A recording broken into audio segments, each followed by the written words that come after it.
Welcome again. Welcome again, everyone. My name is Danielle Labate-Cavalli, and I'm from NIAPRS. Today's webinar is SUD Peer Professional Roles and Competencies, Peer Services Engagement, Improving Treatment and Recovery Outcomes. So let's just do one or two quick housekeeping slides before we get into the content for today. As you just may have heard, today's webinar is being recorded, and you'll be able to find the recording as well as the PowerPoint posted on the NIAPRS website at www.niaprs.org. We are offering CEs today for LMSW, LCSW, CPRP, LMHCs, and OMH certified peers. In order to qualify for those CEs, we ask that you do two things. One, be in the Zoom room with us and not just dialed in on the telephone. And two, to return the evaluation that you'll be receiving. So after today's presentation, you'll be receiving an evaluation at the email you used to register for today's event. We ask that you fill out that form and return it back to us within 48 hours so that we can process your CE. And then we also, we want this to be, a really sort of engaging webinar. It's hard when we can't see everybody's faces on the screen when we're in webinar format, but we want to hear from you. And I see that many of you are using the chat box right now. So we want to encourage you to continue to use the chat box, chat in your questions and your comments to all panelists so that we be sure that we can see that. And then we will be taking questions throughout and probably a few at the end as well. So with that, I just want to introduce our presenter today. So we did have two presenters scheduled, but unfortunately Teresa is ill and she will not be joining us, but we do have Ben with us today from Friends of Recovery New York. Ben Riker is the Youth Recovery Program Coordinator at For New York. He's a person in long-term sustained recovery, and his professional background includes all aspects of organizational peer professional integration and programming, including training, coaching, and supervision, as well as community and professional education and outreach.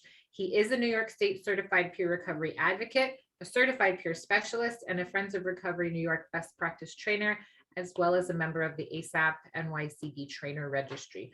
So with that, I want to say, Ben, thank you for being here and doing this for us today. And I am going to leave it to you. Thanks, Daniela.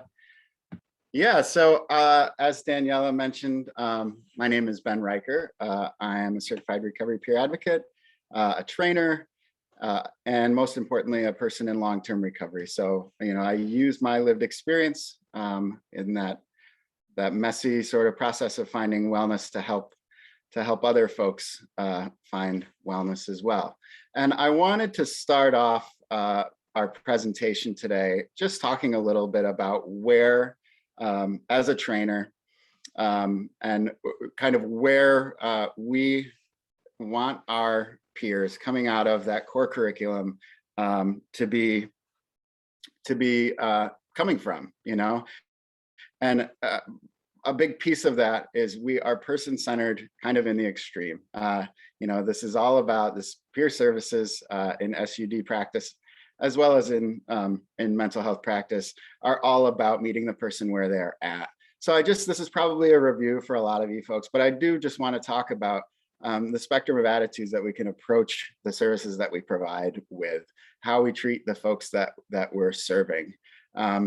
And I'll preface this by saying in the SUD peer sort of space, many of us, I would say most of us, refer to the folks that we work with not as clients, not as consumers, but as recoveries, as people in recovery. And that's just kind of one of those differences. And there's a few reasons around that. That consumer language sometimes can be misconstrued as users, right? We're using resources, and we don't want that to kind of be the thought from people looking outside in. So the spectrum of attitudes that we can approach the people we're working with start with people as objects. And I'm not going to read through all of these, but really the base of the attitude is that I know what's best for you. As your provider, I know what's best for you. And we see this attitude taken quite often in the criminal justice system, sometimes in the education system. Sometimes we see this in social services. I know what you need, kind of be quiet and let me sort of fix you. The second way that we can look at people is as recipients. So here, I as a provider, I still believe that I know what's best for you, but I may give you the opportunity to choose. So we could look at maybe drug courts. You can either go to treatment or go to jail. It's your choice, but I'm letting you be involved in the process. It's not a great choice, but you do get that choice. And the third way, and this is where we're in the peer space, really where we want to be working from, and this is the attitude of respect by the provider towards the group or the person that we're working with. And my thinking is that you are the best expert on your own lived experience, and you're the best expert as far as what you need. I've shared this story a lot of times with some of my coworkers and in other presentations, but when I first started working as a peer professional, say 2016 or 2017, I had a woman come in. She was into my office. I worked for a recovery center in Otsego County, Friends of Recovery Delaware, Otsego. Very recently got my peer professional certification, my SERPA. And most people that walk through the door, we try to identify need. What is it that you need today to support your recovery? And so through a conversation with this woman, early 50s, lots of criminal justice involvement, daily use habit, recently out of 28-day rehab program. She identified, I asked, if you had to give me 3 things today that you need to support your recovery, her number one need wasn't housing, it wasn't mental health care, it wasn't she didn't have she didn't identify as food insecure at that moment. Her number one need that she identified for herself was she wanted to be able to read a book to her grandchildren. She had never learned to be a proficient reader. She carried a lot of shame, and she identified that as the number one thing that sort of fed her addiction for 40 plus years. I was a little bit floored, that I hadn't heard that, right? That wasn't something that I would expect. When I think immediate need, I think food, housing, shelter, etc. So through that, we were able to connect her with literacy volunteers of Otsego County, and the rest is sort of history. I don't know where she is today or anything like that, but in another instance, I had a similar situation, a female, early 50s, again, lots of criminal justice involvement, recent discharge from a 28-day rehab program, and she identified her number one need as dental care. She had carried a lot of shame around her smile, and she felt like she wasn't able to be herself in a job interview, so she didn't apply. She felt, all of these things that come with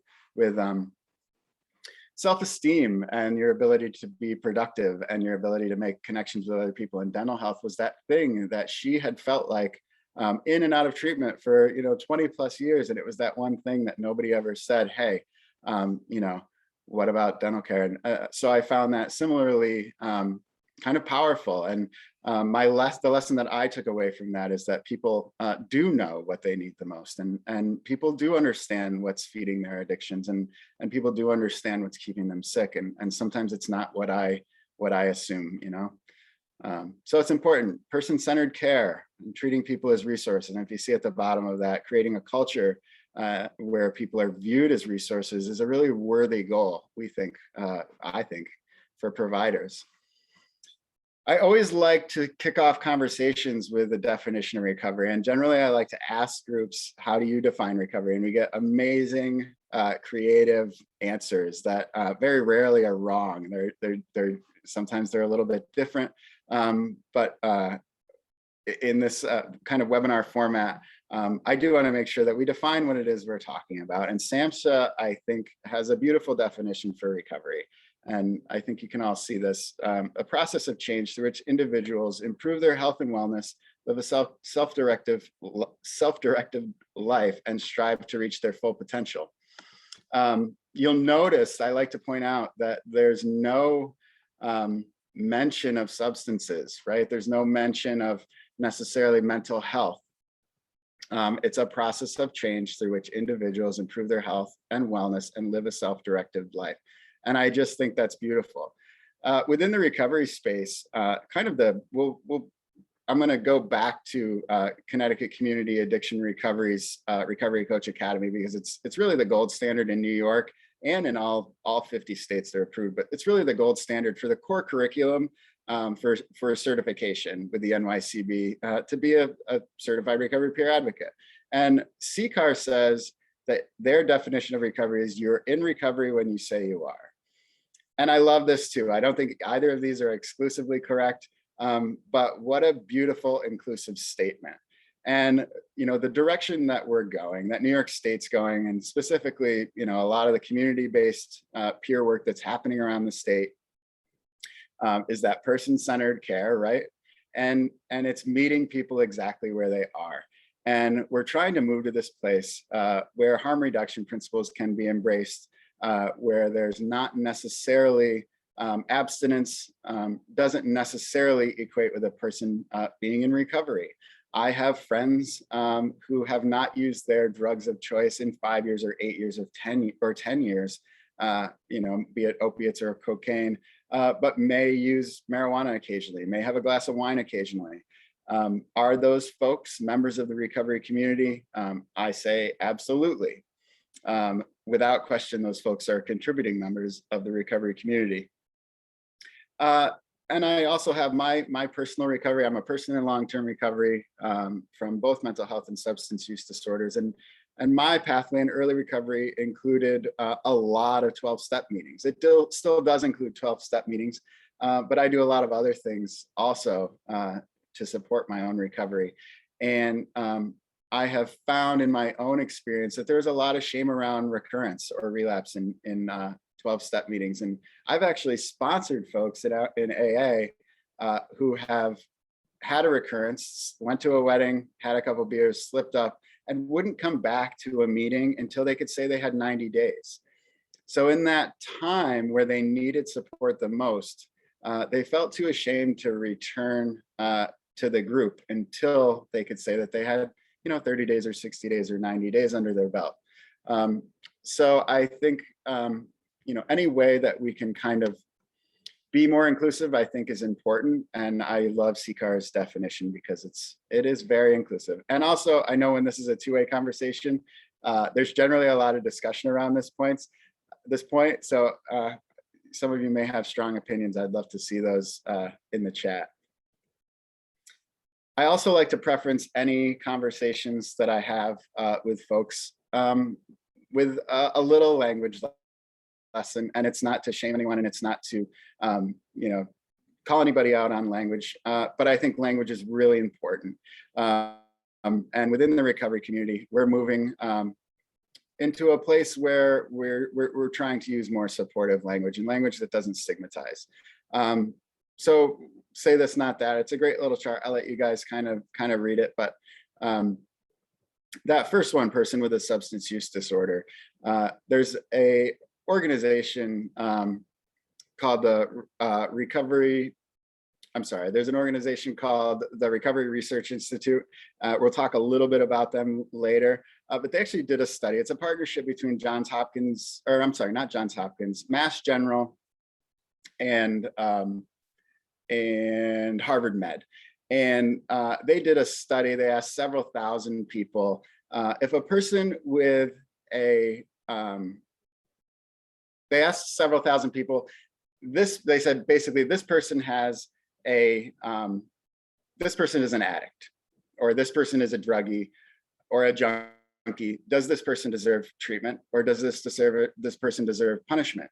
It was upwards of 70% of those folks, when the person was referred to as an addict or a junkie, said the person deserved punishment. When they changed their language and they asked a similar number of people, this person has a substance use disorder, do they deserve treatment, or do they deserve punishment? That number kind of flipped on its head. Upwards of 70% of people said, well, no, this person has a substance use disorder, they deserve treatment. So we also found in that study that words associated with addict or junkie included thief. They included, all kinds of sort of derogatory stuff that the data shows us isn't necessarily true. So words are powerful, and I just love folks to kind of peruse this list.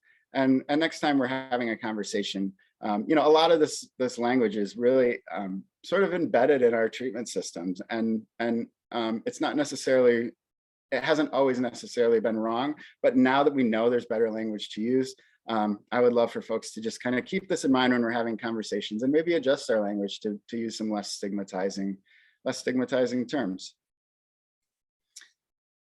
So as the folks that are providing substance use peer services are doing their work, these are the things that we instruct in, whether it be the Recovery Coach Academy or other core curriculums that these folks are participating in order to get their certification. The guiding principles of recovery is a big one. The first guiding principle is that successful recovery is self-directed. It's what the person in recovery wants, desires, and accomplishes, not what the provider imparts to the person. And we talked a little bit about that in the first slide. Strengths-based. We don't judge a fish on its ability to climb a tree, right? So we're looking to empower people based on their strengths, right? When I meet with somebody for the first time in a peer role, one of those conversations I have is what are you good at? What do you love? What are you good at? If somebody says, I play the guitar. I've played the guitar for 15 years.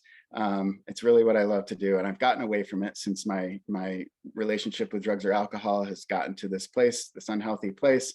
I really haven't picked up a guitar in a long time.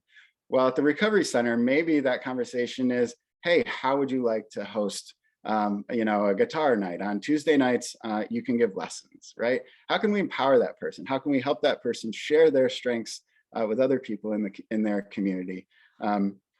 And I think, there's all kinds of opportunities. Do you love to read? Maybe a book club. Maybe there's a book club at the library in our community that we can get you involved with. Maybe you can start one at the Recovery Center. So we're pulling from people's strengths. Basic needs, right? Purpose, meaning, goal, housing, work, personal development. And hope. Hope is a big one. People do recover. Change is possible. I'm a person in long-term recovery. You can be too. Optimism. You can do it. Many do. Positive self-identity. So, the work that we do, we try to be recovery focused, not disorders focused. So whereas in a clinical treatment centers, that focus can be disorders focused. We need to learn about our addiction, and we need to learn about, kind of the ins and outs to understand. But, in the recovery space, we're recovery focused. Being of service. And this is a big one in 12-step groups.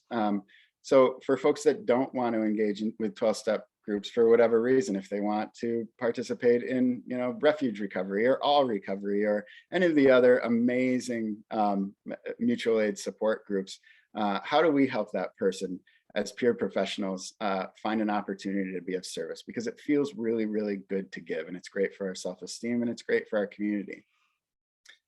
And then we start looking at the core values. So this is based on 3 premises. The recovery core values are based on the first premise that all individuals are unique and have special needs, goals, health attitudes and behaviors, and expectations for the recovery. So again, we're sort of reiterating some of that person-centered stuff here. Maybe my goal today is to improve the quality of my life, but my goal is not abstinence, right? As a peer, how do I support that goal? Even if my goal for my own recovery is abstinence, how do I support this person? If this person is having negative consequences from, they're drinking 18 beers every Sunday watching football, and then Monday morning they're missing work, and they're having arguments with, their significant other, or, they're getting arrested for DWIs, and how do I help that person drink 6 beers on Sunday instead of 18 if that's their goal? Premise number 2, persons in recovery with mental illness, alcohol or drug addiction, and or gambling share some similarities. However, management of their own lives and mastery of their own futures will require different pathways. So like I shared, my personal recovery, and I'll refer to my own recovery over and over, sort of because I'm the only expert on my own recovery and I'm not an expert on anyone else's. So part of this, this process is the fact that my recovery process included 12-step programs. I went sometimes 3 times a day, sometimes 4 times a day. And over the last 7 or 8 years, I've moved away from that. And I go to a meeting once a week or every 2 weeks, and I do lots of other things. I do lots of things for my wellness. I do lots of things with my family, and I support my recovery in all kinds of different ways. But, at the time, what I needed was a sponsor. I needed mental health care. I needed lots of things. And one of those was the 12-step program. For some people, that's not going to be the case. For some people, they're going to know right away that AA is not the place for them, or that smart recovery is not the place for them. Maybe they want to work with a direct one-on-one with a counselor. That's okay. Different people are going to be required different pathways at different times, and it's not up to me to decide what that person's pathway looks like. And the premise number 3 is that all people should be offered equal access to recovery, and everybody should have the opportunity to participate in their process. So it's a conversation, right? Back to that, what is it that you need? It's a conversation. It's not me kind of putting my expectations and my program on another person.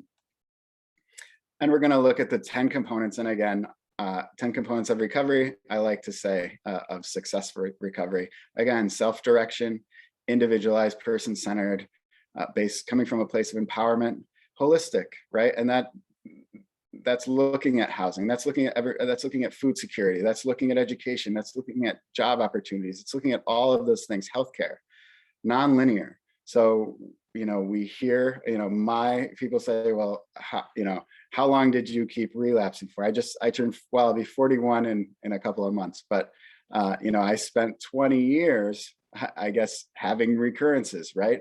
So, I put together some time here and some time there and some time here and some time there, and always kind of fell back on that, less than healthy behavior, I guess. So this is a non-linear process, and we can't expect people to sort of shoot for the moon on day one. That process looks very different for lots of people, and for some people, it'll never be a program of abstinence, and that's okay.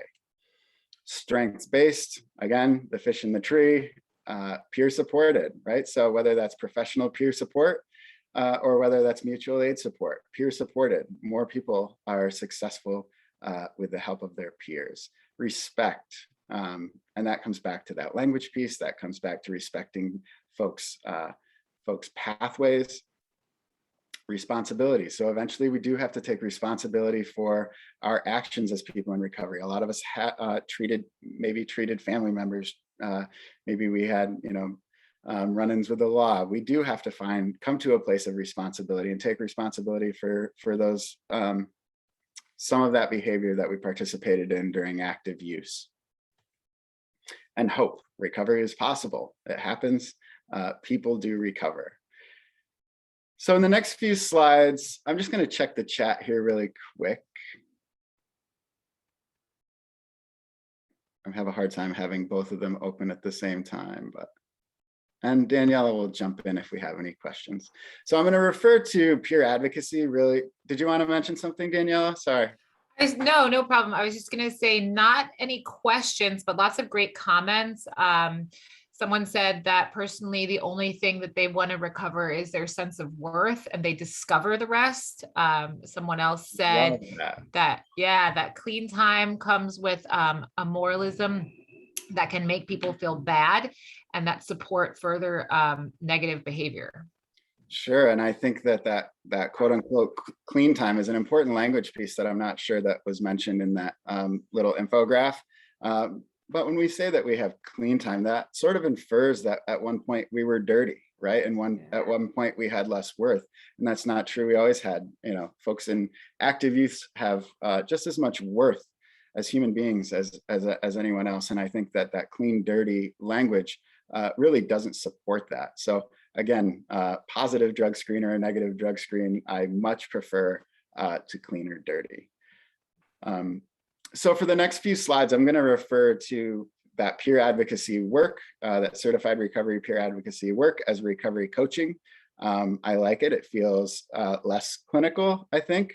And so it depends on kind of the state and where you're coming from. New York State also has a certified addiction recovery coach certification. I say New York State, the New York Certification Board at ASAP has a recovery coach certification.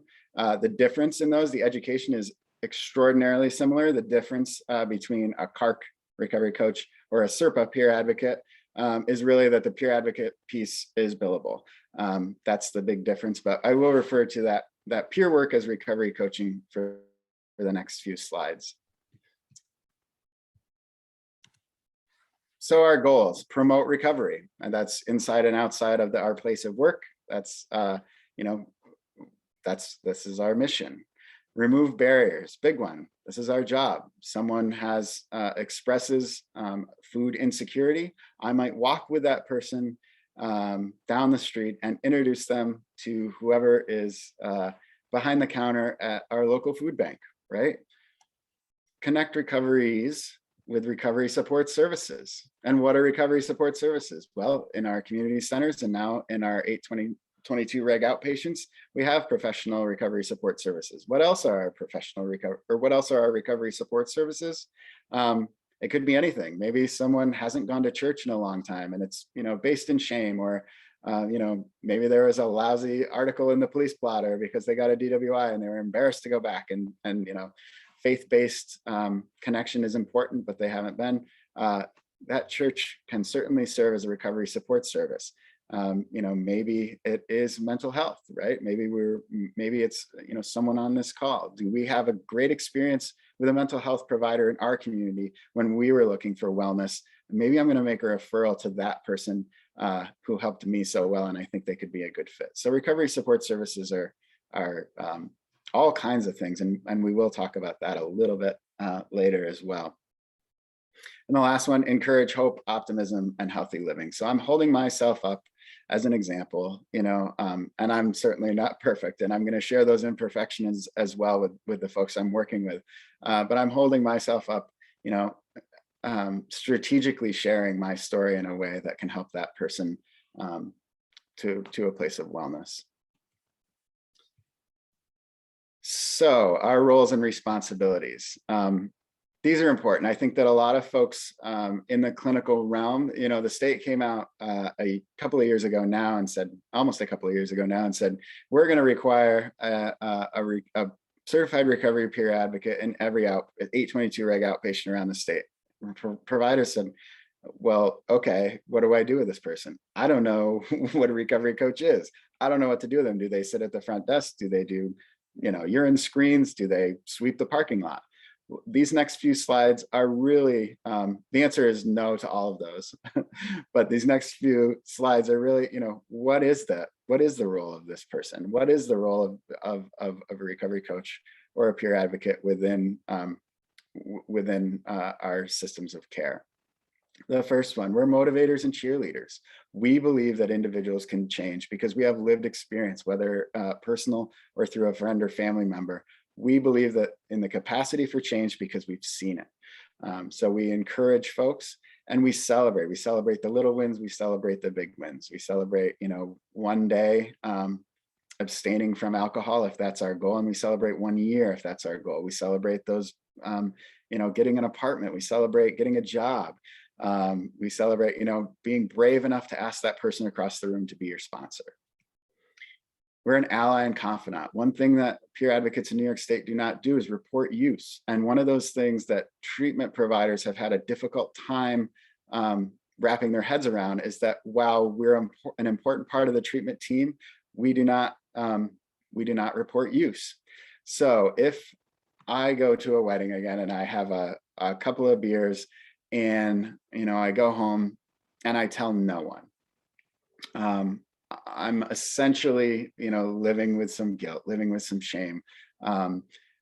It's something that could actually potentially, if left unresolved, cause me to have another recurrence on top of it, right?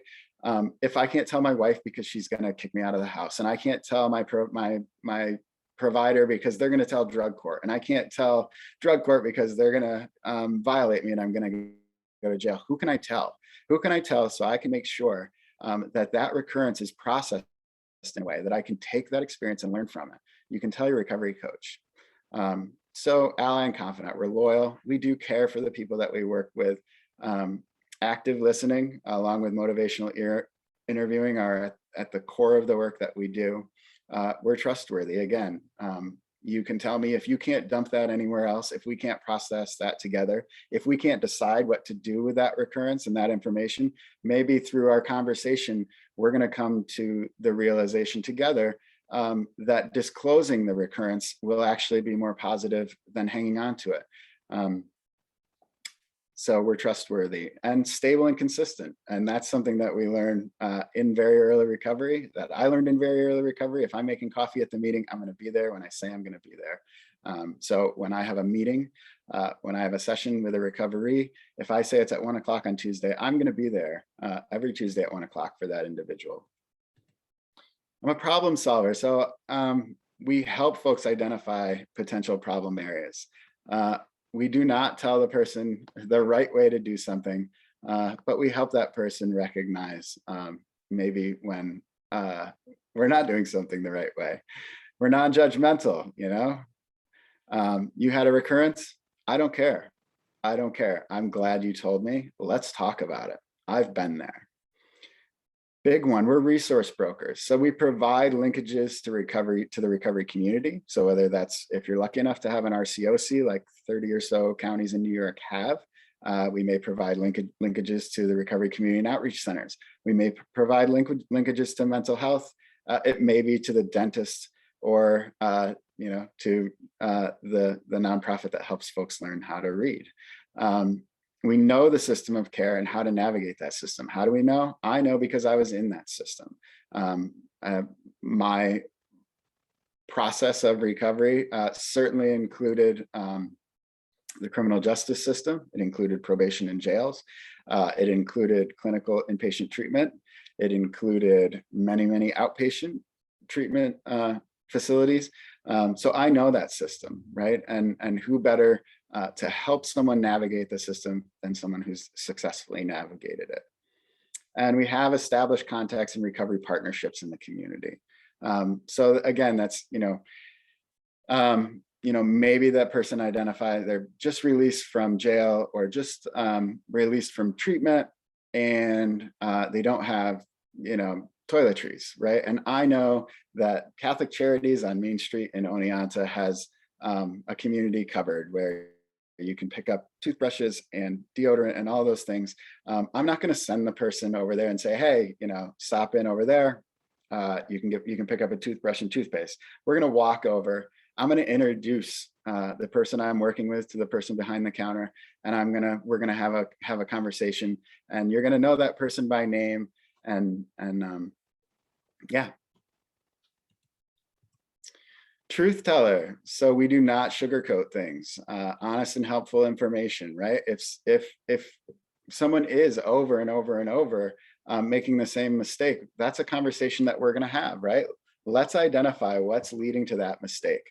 I'm not going to kind of, again, sugarcoat things. The conversation is going to be real. And if you can't have a real conversation with anybody else, you should be able to have a real conversation with the peer that you're working with. And a role model, again, offering my own life as an example. I walk the walk, and I provide stage appropriate recovery information. We'll talk a little bit. I'm sure everybody's familiar with the stages of change, but we want to make sure that we're offering stage appropriate recovery information. We have 105, lots of time. Advocate, capital A advocate. I am an advocate for the recovery community, and I also advocate for the person that I am working with. So if I'm in the grocery line and I hear somebody, somebody's looking at the National Enquirer and it says so-and-so's on dope and they're a junkie, I shouldn't say might, I have had that conversation. Hey, you know what? A person with substance use disorder is a much better term to use than junkie, right? So we are constant advocates in our communities. We assist the recovery with protecting their rights. So it's important that I understand, the criminal justice system. It's important that I understand, those processes. And I am not a lawyer, and we'll talk about that too. But we can share our experience And we want to make sure that within the systems of care that people are being treated with dignity and respect. And act as a representative for the recovery when requested. So I've attended many CPS meetings. I've attended many court hearings. I've attended probation appointments. And that's a perfectly acceptable role for a SERPA to do within an agency.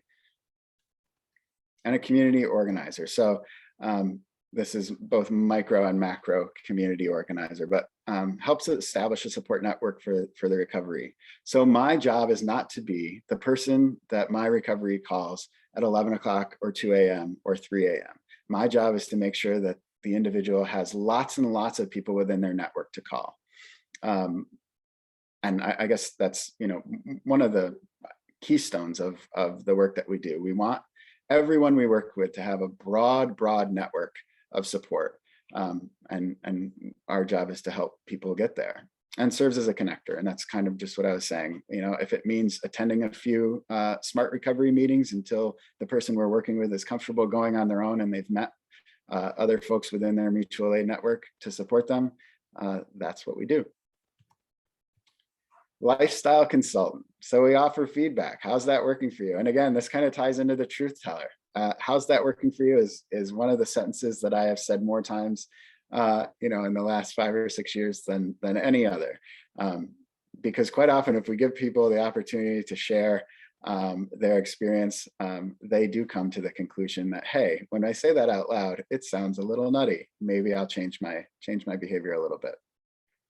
And we focus on recovery and wellness. And again, if you're lucky enough to have a recovery community organization, a recovery community and outreach center in your neighborhood, you'll know that they offer all kinds of great wellness stuff, whether it's yoga or Tai Chi for recovery, or again, the mutual aid or art classes or music classes.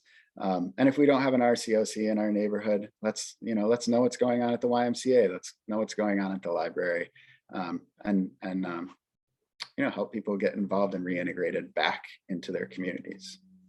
And a friend and companion. And this is another one, when we have kind of a two-way conversation going on, that friend word is quite toxic sometimes within the clinical community. And I like to say that, we say we're equal. That's the heart of that peer-to-peer work. But the reality is it's a reduced power differential. If we're friends, this is me and this is you, and we're friends, our relationship as peer professionals and as recoveries isn't completely equal, right? There's a little bit of discrepancy in the power differential. So I like to say we're friendly.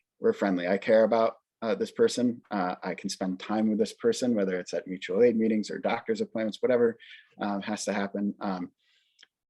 But we're not totally equal, right? I can share, this person can share anything with me. I can't necessarily share anything with them. The moment that I, as a certified recovery peer advocate, start placing my problems on that individual and expect feedback, there's been a boundary crossed. But this is this friend and companion piece could be an entire 1-hour conversation. And I'm going to just jump in real quick. We had a question in the chat box about asking what an RCO was. Maybe you could just sort of define what a recovery community organization is and sort of give some examples of what that might look like. Sure, absolutely. So we have recovery community organizations and we have recovery community and outreach centers. And generally, recovery community and outreach center is the end goal of a newly formed recovery community organization. And my colleague and very good friend, Allison Weingarten, likes to say that an RCO is anything from two moms sitting in a coffee shop deciding that they want to, make a difference in their community around substance use disorder, all the way up to that high functioning RCOC that has a recovery center and offers all kinds of programming and offers in-house peer services. But in a nutshell, the recovery community organization is just simply a group of people that are members of the recovery community that are out to make a difference in their community. And that recovery community and outreach center is generally the brick and mortar place. It's the place where all those services can be found And a lot of the work we at For New York do is really advocating for RCOs and RCOCs, and we would love to see an RCOC in all OASIS funded RCOC in all the counties in the state. And we're about halfway there. Along with, we also have OASIS funded clubhouses for youth, anywhere from 13 to 25-year-olds. And we would love, there's 17 right now. We'd love to see youth recovery community organizations all over the state as well. Well-funded youth recovery community organizations. Did I kind of answer the question? Yes, thank you. Sure. So what a recovery coach is not, and this is important, we are not sponsors. Those roles look very different. And maybe in the follow-up, I can include a little chart of kind of the role of the sponsor, counselor, clinician, and peer. I think I will. I'll send it your way, Danielle, and you can pass that along. But it's a great representation of how that sponsor, 12-step sponsor role and the peer role are different. We're not counselors. Counselor sort of insinuates that we're providing a clinical service, and we're not. We are non-clinical support. We're not nurses or doctors. Part of my pathway could have been medication-assisted treatment, right?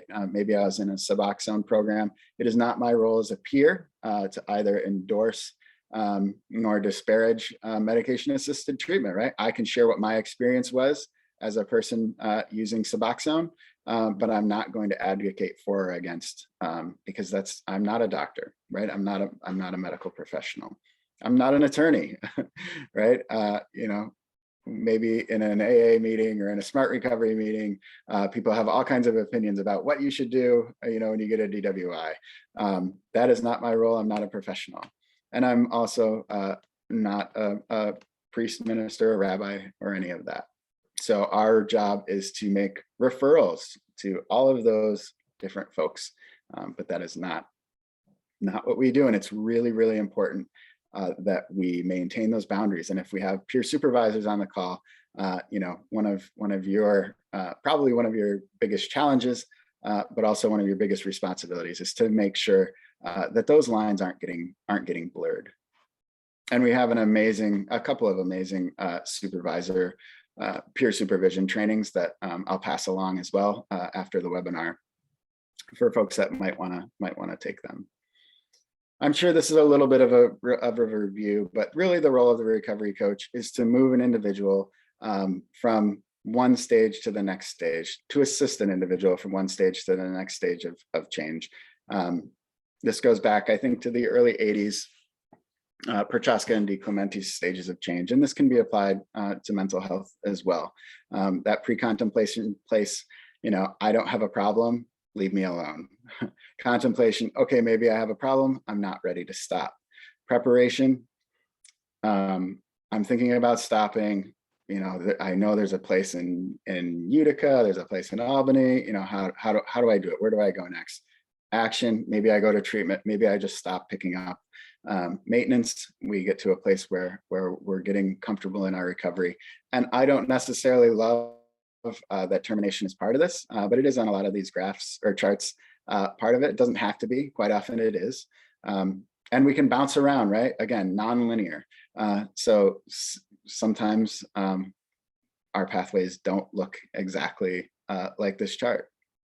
But our roles as peers is to take someone from that pre-contemplation place to a place where maybe they start thinking about making a change. From that place where they maybe are starting to think about making a change, to learning about addiction and what resources are in my area, and if I decide to do this, how am I going to go about doing it? To a place of action where I put down the drink or I put down the drug, and I start making that change, etc. And the stages of recovery, I just love this. This whole thing is where all the hope lives. This is where I just think it's a beautiful framework. I guess like I wrote there, it illustrates the ongoing progressive nature of recovery and where do we start and where do we go? And this was sort of adapted from, I think her name was Kathleen O'Donnell, and she wrote a really great book bruised by, I think it's Bruised by Life, and I can't remember the second part of the title, but I'll send that along too with the slides. But I just think it's an amazing, and this is actually the language that we use around the stages of recovery and all the core curriculums for New York State certification. So the peers that you're working with or the peers that you're referring to are familiar with this stuff. So the first stage is stabilization. We're learning about addiction. I spent many years not having any understanding of why I engaged in the behavior I engaged in or made the choices I made. The physical detox and stabilization. The last time that I was in an inpatient treatment center, I don't remember the first 3 or 4 days that I was there. It was one of the most difficult times of my life after several detoxes. But that physical detox is it's part of stage 1, and it's a really tough thing. Learning to socialize in group settings. So this is where that recovery community organization, the recovery community and outreach center, or our groups within our outpatient programs are so important. We learn to actually have conversations and share in a group of people without the need to self-medicate. Learning to break the pattern of isolation. So I said that, I went to sometimes 4 or 5 AA meetings in a day, right? I made myself get up and go rather than sitting kind of in my loneliness and misery and all of those things. Developing role models for a healthy recovery. And again, this is another place where that mutual aid and those community settings are so powerful. I saw people around me in the recovery center in early recovery, and I wanted what they had.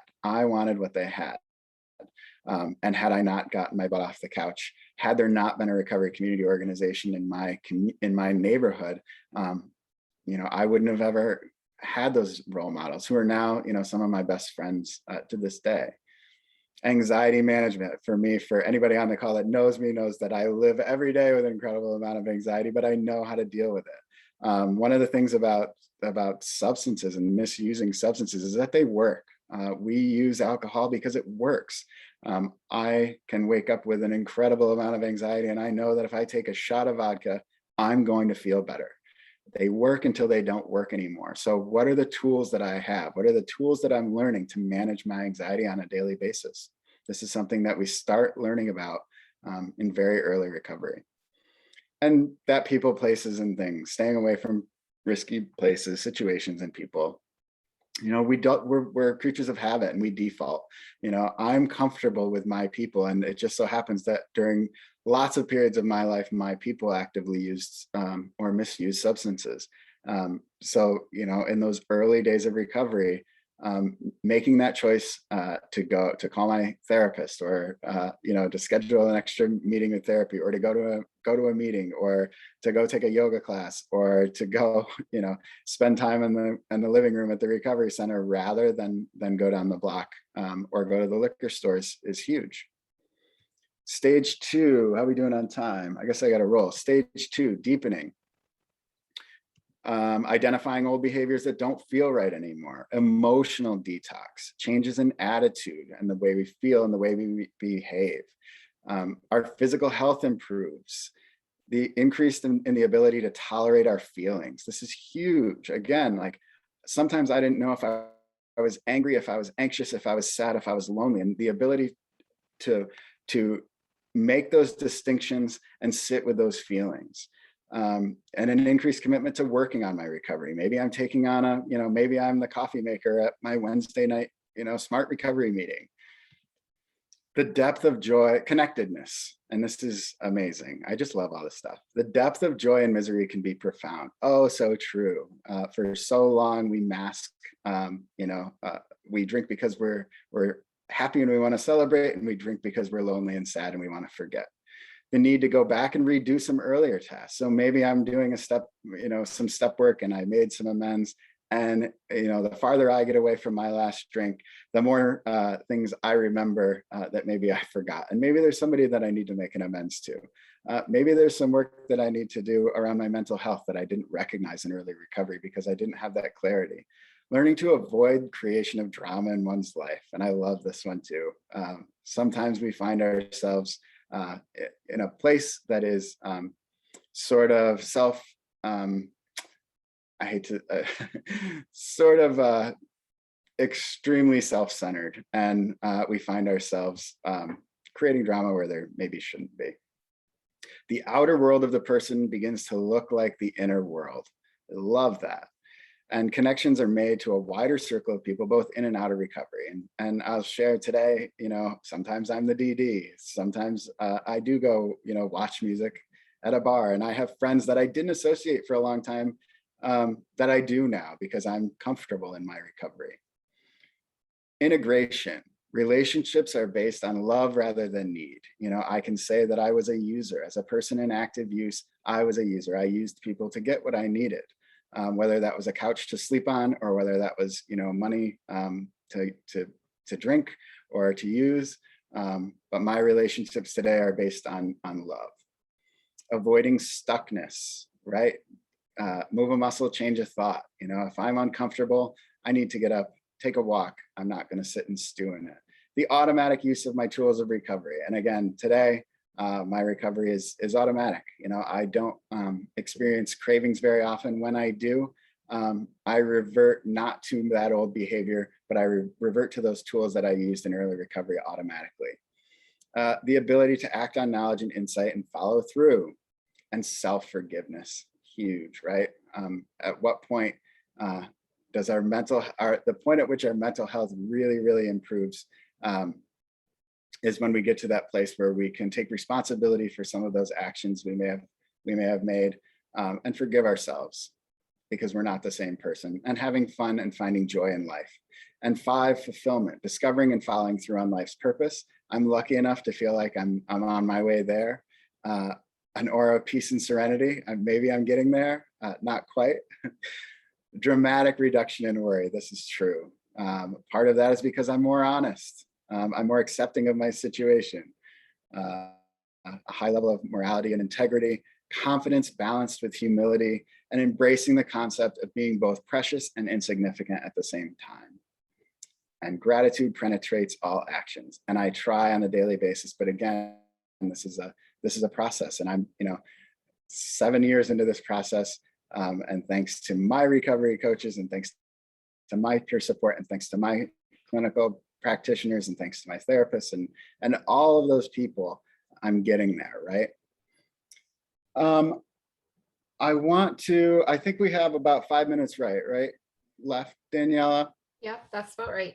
Yeah, why don't I just want to touch on these real quick, and then maybe we can in a minute, and I'll send the last couple of slides. They're basically just references to some studies that kind of support what I'm talking about. So we'll kind of skip those, and I just want to highlight types of recovery: abstinence-based, moderation-based, medication-assisted. These are all A-OK and should be A-OK in any of the peers that are working within our systems. And then we have clinical, non-clinical, and self-managed pathways. And I think it's really important to note, I learned it early in AA that you're not going to get better any other way other than AA. And the reality is most people do get better on their own. We never see most people that have a diagnosable substance use disorder never land in front of us. Most people do get better on their own. And it's important to acknowledge that, because if that's the pathway that someone wants to try, as peers, we want to support that pathway. And yeah, the rest, I think maybe I'll stop share. Thank you, Ben. So yeah, and I was just going to say, I know you didn't have a chance to get through the last few slides, but we are posting the slides on our website. So you can check back to the NIAPRS website. I would say by the end of the week, those should all be posted along with the recording. So I've been keeping track of the chat box for you. And besides all of the wonderful comments about what an amazing presenter you are, we've gotten some stuff actually around medication-assisted treatment. And there was a comment and a question around that saying, can you address negative attitudes that people have towards MAT? It does work for thousands, and it needs to be applied where it's needed without negative attitude stigma. What are your thoughts? So, stigma is a key word there. And I think, while it's always possible that somebody, could potentially, we don't hear about the success stories with Matt, right? We hear about folks that, they get Suboxone and they sell it, or they get Suboxone and they take more than they're prescribed. The reality is, I like to talk about our feelings and our biases don't equate to data. I feel like medication assisted treatment is just people getting high. My feelings don't matter. The data does not support that at all in any way. And the more data we get, the more, the vast majority of folks that participate in MAT as a pathway to recovery don't abuse their medication or misuse their medication. Is there going to be someone who does? Of course. Who's going to make the paper? Well, of course, that person who's misusing it or that person who's selling it. The reality is we have executive directors that are participating in Suboxone treatment and have been for a decade, right? Across the state. We have, the idea that, for me as a daily user of opiates at the end of my active use, the fact that I could wake up in the morning and take Suboxone and not have to work, and it allowed me to get a job, right? It allowed me to sit down and type a resume. It allowed me to go out into my community and participate in 12-step groups or in whatever else I wanted to do. Without that, was I going to steal from my mom? Was I going to go look for cans? Was I going to sell something that's important to me? That gave me the space. MAT gave me the space to focus on my recovery and not focus on the substance. Great points. All right, so we have 2 minutes left. I don't see any questions coming in, but we certainly have those 2 minutes if anybody out there wants to chat in. Lots of comments, great presentation. Thank you. As a person in recovery, this was inspiring for me. Awesome. That's why we do these webinars. Very informative, great job. Thanks for an excellent presentation. So lots of kudos to you, Ben. I'm going to put my email in the chat, and if anybody wants to reach out, feel free. And it was great to be here. I appreciate you reaching out, and it's fun. Yeah, here at NIAPRS, we always love to connect with people who have similar values and beliefs that we do. So it was a pleasure having you. Thank you so much, Ben. And thanks to all of you for joining us today. We hope we will see you again in the future. Have a great afternoon, everybody. Thank you.